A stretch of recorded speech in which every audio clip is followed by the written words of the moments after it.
Do you have time next weekend? Come over to our place for a change.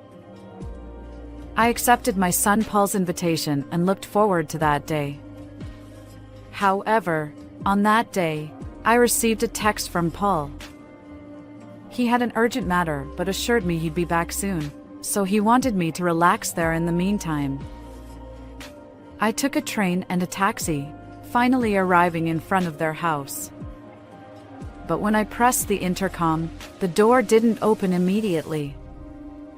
Eventually, my granddaughter Rose appeared.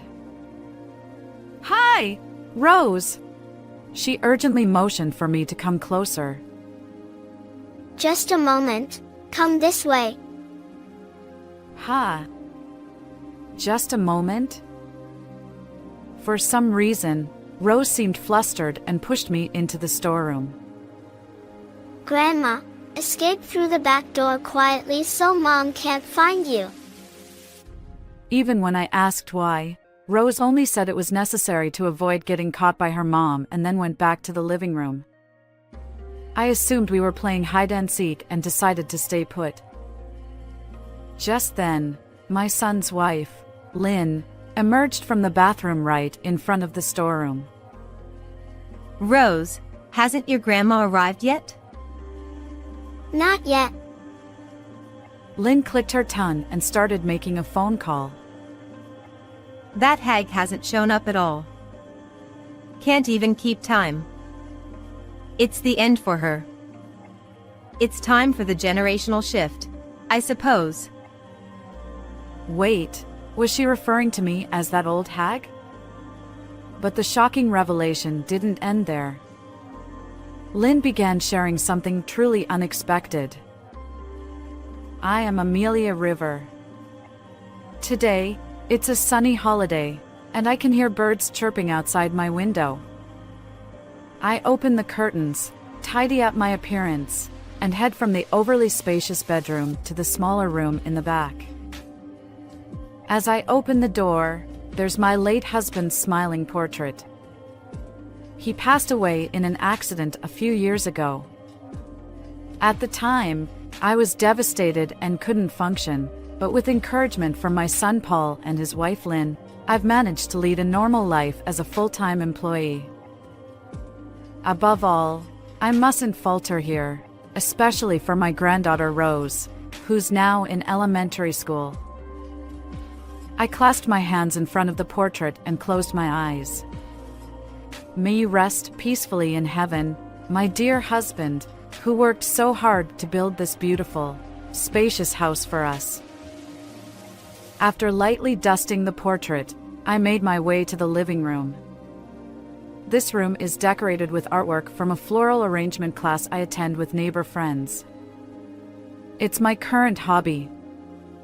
When my husband passed away, leaving me feeling like an empty shell, they encouraged me to join the class, and now I'm completely engrossed. The Paul family from the neighboring town also appreciates the flowers whenever they visit. Paul went to an out-of-state university and ended up working there. He met Lynn, got married, and Rose was born. Although Rose has grown quite a bit, she still enjoys running around this house, so maybe its spaciousness suits her. Despite being alone, I managed to keep myself busy and content. Today is the day I go to the flower arrangement class with my friends. As I prepared, the nonchalant doorbell chimed in the living room. "Coming!" I called out and headed toward the entrance, but the door opened before I could reach it. Hello, Mom. Not again, I thought. Over the past few months, Lynn has been dropping by unannounced with Rose. Initially, it was just on weekends after giving prior notice. But now, it's practically every day without any warning. Honestly, it's become quite tiresome since I have my own schedule. A simple phone call would suffice. Good morning. Oh, it was quite a journey to get here. Lynn, I have a flower arrangement class today, so I'll be out. Sorry, but will you go back home today? I hurriedly stopped her from entering the living room. If she thinks it's too far, she could just not come. Oh, don't worry about it. I'll watch the house as usual. But Sure, I'll lock up. Oh, is there something for lunch? without bothering to listen to my words, Lynn forcefully entered the room. My granddaughter Rose, on the contrary, was apologetic and followed Lynn inside. Back when she used to admire the flower arrangements with such enthusiasm, it was endearing to see Lynn watching her. But how did things take this turn? Listen, Lynn, I've said it many times. Please give me a heads up before coming over. Lynn replied nonchalantly. Well, since I'm here anyway, it'd be more trouble to notify you. I don't want to deal with such bothersome things. She confidently sat in the middle of the sofa, eyes glued to her smartphone. She'd show up at my house like this, lazy and leaving meals to others. Rose even offered to help, her voice trembling. I don't want to be a nagging mother-in-law, but my patience has its limits. Oh, well, anyway, I'm heading out now, so you should go home. What? We've come all this way. It's terrible to turn us away. I've told you repeatedly to give me notice. I replied. Lynn leaned in toward Rose and said, Rose must be tired too, right? She smiled, but there was something cold in her eyes. Rose hesitated for a moment and quietly replied yes. See? Your adorable granddaughter agrees. Can't we be a little more accommodating? In the end, Lynn prevailed, and I was left with the two of them. When I met up with my friends and held flowers, I couldn't concentrate. Irritation toward Lynn aside, I couldn't forget Rose's expression from earlier. My friends noticed something was wrong and asked what happened. I shared the story, and one friend suggested I talk to Paul about it. So, I decided to call Paul on my way back. Hi, Paul. Do you have a moment? Sure, Mom. What's going on? It's about Lynn. And so, I told Paul about how recently both Lynn and Rose have been visiting frequently, without giving any prior notice, and how Rose seems down. Initially, Paul was surprised, but he listened attentively and apologized sincerely. I'm sorry, Mom. I had no idea. I'll talk to Lynn and make sure she doesn't come over without notifying you. I promise. Thank you. But what's going on with Rose? Honestly, I have no clue. Whenever I'm around, Rose is cheerful and behaves well. She doesn't seem like what you described. I see. Maybe it's only when she's with Lynn. I don't know the reason, but I'll keep a close eye on them and try to avoid leaving them alone together. Yes, that's a good idea. We wouldn't want anything to happen to Rose. Well, school will start soon, so they won't be alone as often. If anything comes up, I'll let you know. Take care. So I ended the call with Paul and headed home. Upon arriving home, there was no sign of the two of them. Had Paul called in a hurry, prompting them to leave? The room was in disarray, open snacks, half-drunk cups, and chaos everywhere. Normally, it's tidier, but this scene made me sigh. Yet, knowing they wouldn't visit without permission anymore brought some relief. Over the next few weeks, Lynn didn't show up. While I felt reassured, I remained concerned about Rose. I reached out to Paul several times, but his responses were vague. Busy, perhaps? And so, the weekend arrived, and this time it was Paul who contacted me. Hello, Mom. Are you free next weekend? Come over to our place for a visit. Rose really wants to see you. I replied enthusiastically, looking forward to that day. However, on that day, as I was heading to the station, I received a text from Paul. Something urgent came up, but I'll be back soon. Please relax at my home for now. His dedication to work reminded me so much of his father. I chuckled. It's wonderful that he graduated from college and found a job he loves. Paul truly makes me proud. After transferring between trains and a taxi, I finally arrived in front of Paul's house. I paid the fare to the driver and stretched a bit. The 2-hour journey had taken a toll on my body, especially for someone in their late 40s. Perhaps some of the fatigue was due to the nervousness I felt. My desire to see Rose was strong, but I hadn't met her since Paul had asked Lynn and Rose to leave my home that one time. As I stood in front of the door, I took a deep breath and pressed the intercom button. However, the door didn't open immediately. After a while, only Rose appeared. "Hi, Rose." "It's been a while," I greeted her.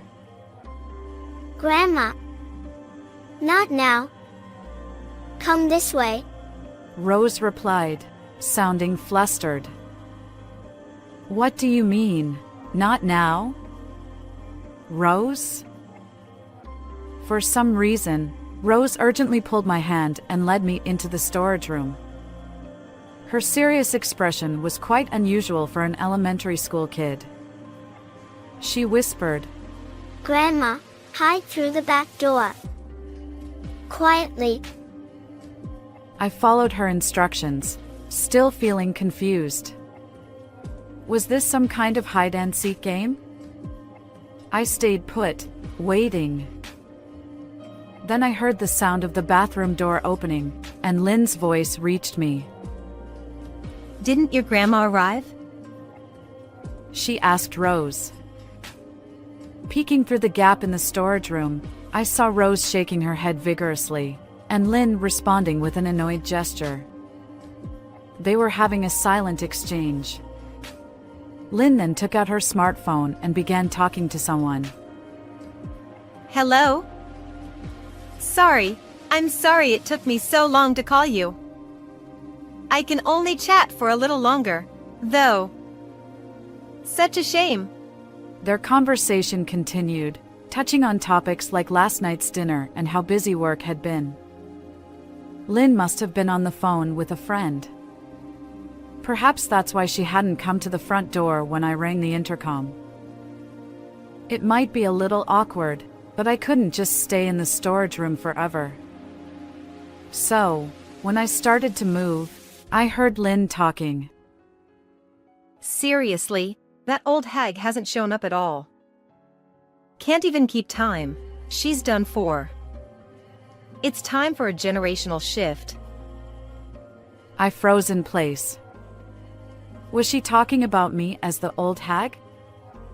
She usually only calls me Mom or by my name. Despite my surprise, I realized this was a chance to learn Lynn's secret, so I listened intently. And then, to my surprise, Lynn started talking about something completely unexpected. Well, I can chat for a while. Our last date was so much fun. That hotel was amazing, right? Truly impressive. I want to go there again soon. Can't wait to see you. Her tone changed noticeably. She spoke with a flirtatious voice, genuinely excited. At first, I thought she was talking to a friend, maybe about Paul. But would she discuss dinner or dates over the phone? Paul was at work. So, was this someone other than Paul, a man, and not just a friend? As I reached this conclusion, a chill ran through me. I pulled out my smartphone, trembling, and pressed the record button. Lynn continued. You're amazing. I want a brand name bag next. If you get it for me, I'll wear that cute outfit you mentioned the other day. You can do whatever you like. The content made me nauseous. And all this while her young daughter, Rose, was right there. Rose might not fully understand, but she sensed that her mother's behavior wasn't praiseworthy. Rose thought that if I ran into Lynn, who was on the phone with someone else, it would be a big problem. So she forcefully pulled my hand and told me to hide in the storeroom. Rose, still in first grade, sat there with a sad expression, unknowingly bearing the weight of her mother's actions. The old hag is too stubborn to survive. I want her to leave soon and give me that big house so that we can live together in peace and quiet. By that big house, does she mean my house? What could she mean by too stubborn to survive? I wanted to say something, but I tried hard to hold it back. My mouth went dry. Really, it's really annoying. She got angry when I took a picture of the interior. It's like she's going through menopause. I wish she'd learn from my kindness. After that, she continued to make horrible remarks about how my clothes were tacky and the food menu was old. I felt sadness and anger at the same time, thinking that he had thought of me that way. I rubbed my shaking body, telling myself that getting out of here now and getting angry would not change anything, and that I would just have to bear it for now. I'm really grateful that you prepared the medicine for me. I'll have to give her lots of them so she can get the hell out of here soon. Saying this, Lynn transferred the white powder in her hand into a cup. It was hard to see through the gap, but I assumed it was a visitor's cup I had given her a long time ago. It felt as if a blade had been placed against my neck. I don't know what medicine it was, but I was sure it was something not good. Don't tell me you're going to make me drink that. My blood quickly drained from my veins. I never thought that my son's wife, whom I had always thought of as a good daughter, would do such a thing. Well, I'd better go. My husband will be back soon. See you at the hotel. I love you. Saying that, Lynn pulled the smartphone away from her ear. But she was still operating the screen. While I was watching what she was doing, the phone rang in my hand. I rushed to turn off my smartphone, but it was too late. Mom, did you hear that by any chance? The door to the storage room was opened, and I involuntarily covered my eyes from the sudden glare. Slowly, I looked at Lynn's face in front of me and saw the same cold smile she had shown Rose that day. It was the first time I had ever been afraid of a woman's smile, much less that of a member of my own family. What are you talking about? I just got here a few minutes ago. I tried to argue in a trembling voice, but it would have been pointless. You heard it, didn't you? With a stern voice, Lynn closed the distance between us step by step. I resigned myself to the truth and decided to speak honestly. I stepped out of the storage room and faced Lynn. Yes, I heard. What exactly is going on? Are you having an affair? I mustered the courage to confront her.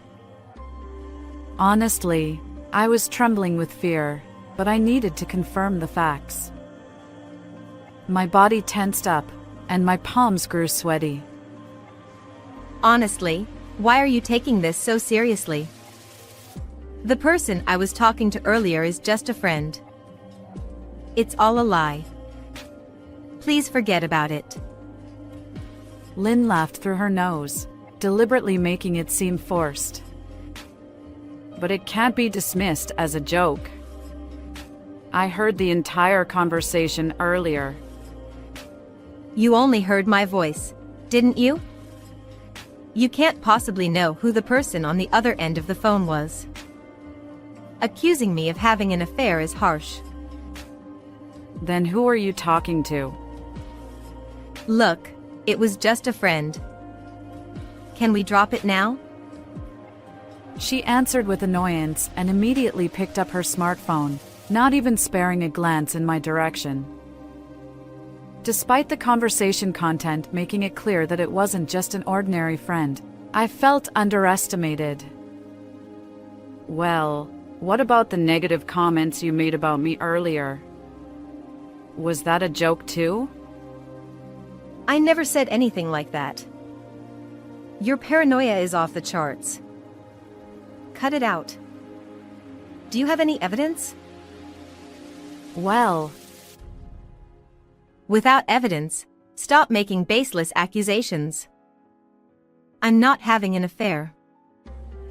at that moment, when Lynn stated it firmly, Don't lie. Paul! the front door swung open forcefully, and Paul appeared. After glaring at Lynn, Paul gave me a subtle nod and turned toward Rose. Taking it as a signal, I hurried over to Rose, who looked surprised. I held her gently, and she began to cry softly in my arms. Her body that used to be so warm now felt unbelievably cold. Oh, how much pain had this kid endured until now? Regret washed over me. I wished I had noticed sooner. Why did you come back suddenly? How's work? Lynn, let's stop this. I already know everything. Your affair, your interest in Mom's house, and even the fact that you've raised your hand against Rose. What evidence do you have to say such things? Mom sent me a video. Paul manipulated the smartphone he held. You're amazing. I want a brand name bag next. If you get it for me, I'll wear that cute outfit you mentioned the other day. You can do whatever you like. And there it was, the same line Lynn had just spoken. Yes, I had been secretly recording videos, and I had just shared one with Paul. Having already finished his errands, Paul had rushed home and timed his entrance perfectly. You were filming all that? You're joking, right? He's just a friend. Just a friend. Ha! A friend who does things like this together, I suppose? Saying that, Paul pulled out a bundle of photos from his bag and handed them to Lynn. Why do you have these? The photos showed Lynn walking with a man.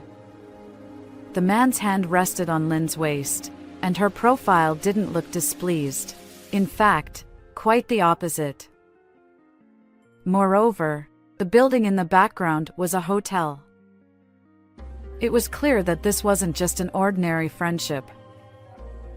There were other photos too, the two of them smiling with matching necklaces, holding hands, and even embracing. As Lynn looked at them, her face grew paler.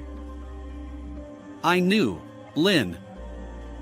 I knew about your affair. Why? Your behavior lately has been strange. You've been away from home a lot. And Rose told me. Rose did. I held the small body in my arms tightly. Rose's little arms clung to my clothes, and she buried her face, avoiding her mother's gaze. Rose, you! After I specifically told you not to say anything, what are you doing? What are you doing, Lynn? You're the one who should be asking that. What kind of behavior is this in front of a child? You probably haven't even considered how Rose felt. I couldn't take it anymore. Mom talks bad about Dad, she abuses me, and strangers come to our house. Hearing those words, I hurriedly reached for Rose's clothes. She flinched slightly but obediently lifted her shirt. There were several painful bruises on her stomach, and I couldn't help but grimace. Did Lynn raise her hand to silence Rose? If so, it made sense why Rose had been unusually quiet at my house. Rose, could this be? Rose nodded faintly in response to my question. Seeing that, Lynn glared at Rose. Paul stepped in front of Lynn, shielding Rose from her gaze completely. I couldn't believe a mother would do such things to her own child. The night Lynn went to the hotel with that man, Rose tearfully confided in me. So I hired a detective. Today, I was getting an update on the progress. What? A detective? Yeah, we had a thorough investigation. Seems like the guy is a pharmacist. To go that far? Paul confronted Lynn with the evidence he had gathered. Already sensing something was wrong, he had consulted a detective. From the moment Rose told me until we had this evidence, I was worried sick that Lynn might hurt her again. It felt like my heart was being torn apart. Paul's face looked agonized. Discovering that someone he loved had betrayed him and harmed his precious treasure must have been unbearable for Paul during these past few days. But Rose assured me she was okay. This little girl supported me. And now we have solid evidence. I thought he had invited me over today for Rose's mental well-being. For Rose, her mother had become nothing more than a source of fear. Paul turned toward me and bowed deeply. Mom, I'm truly sorry for involving you in all of this. It's okay. Both you and Rose have been incredibly strong, I reassured him. This was undoubtedly their true feelings. Rather than apologizing to me despite their own suffering, I felt proud of Paul for being able to do so. Thank you. Paul wore a genuinely apologetic expression, but there was also a hint of relief in his eyes. More importantly, something caught my attention. You mentioned that the other person is a pharmacist? Huh? Yeah, he's quite well known in the industry, apparently. Earlier, Lynn put something like medicine into that cup. Could it be? Paul rushed to the table. He overturned the cup, and white powder scattered across the floor. What is this, Lynn? I got it from that boyfriend of mine. For what purpose? Well, to get rid of this old hag, of course. It's obvious. I want to move in with him to that big house soon. Neither you nor the child are needed. Lynn, who had seemed resigned and disheartened just moments ago, suddenly raised her voice. She grabbed the fallen pills and approached me with a menacing look. Take this already. Come on. I held Rose even tighter, shielding her from Lynn. But Lynn's arm pushed me aside, and she climbed on top of me. I struggled, but against Lynn's taller frame, I had no chance. Paul also tried to pull Lynn away, but before he could, Lynn's hand holding the pills was right in front of me. Stop! Just when I thought it was hopeless, a young voice echoed. Mom, stop already.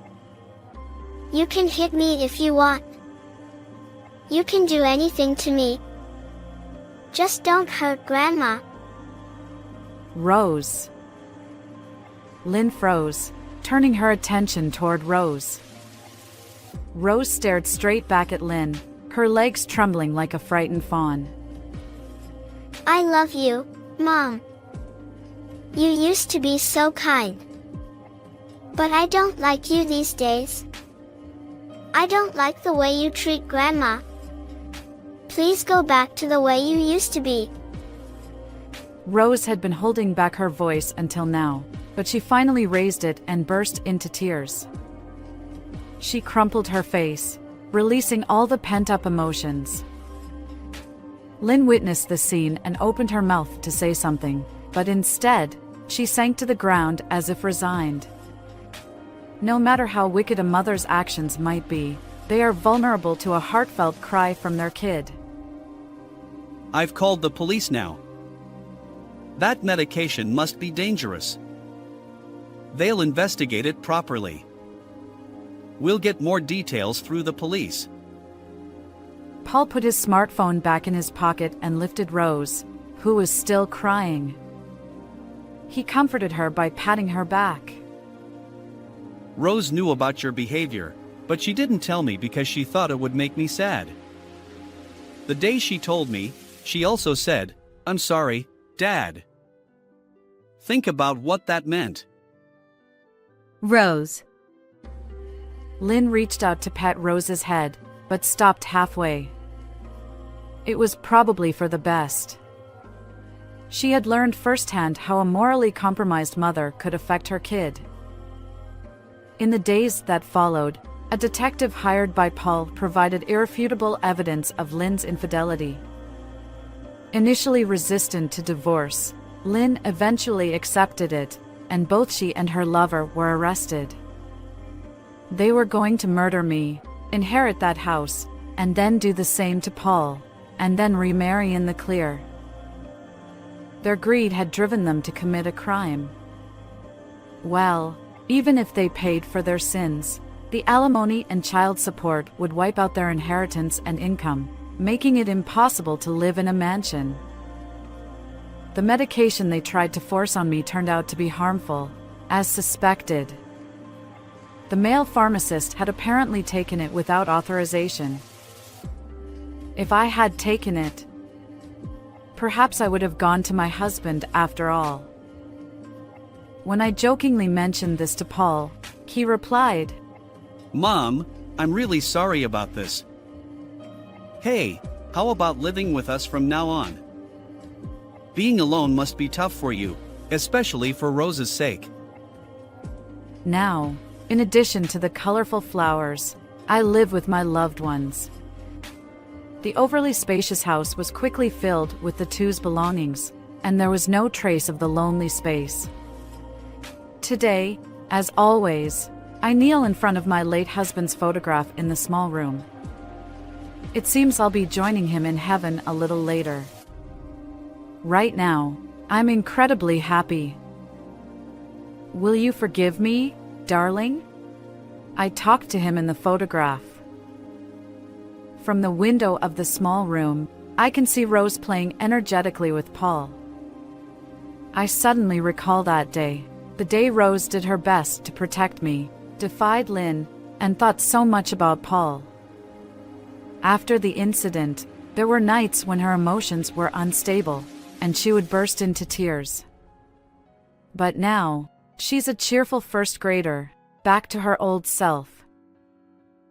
I've made a strong vow to protect this kid. I'm sure Paul feels the same way. Grandma, get that ball. Sure, dear.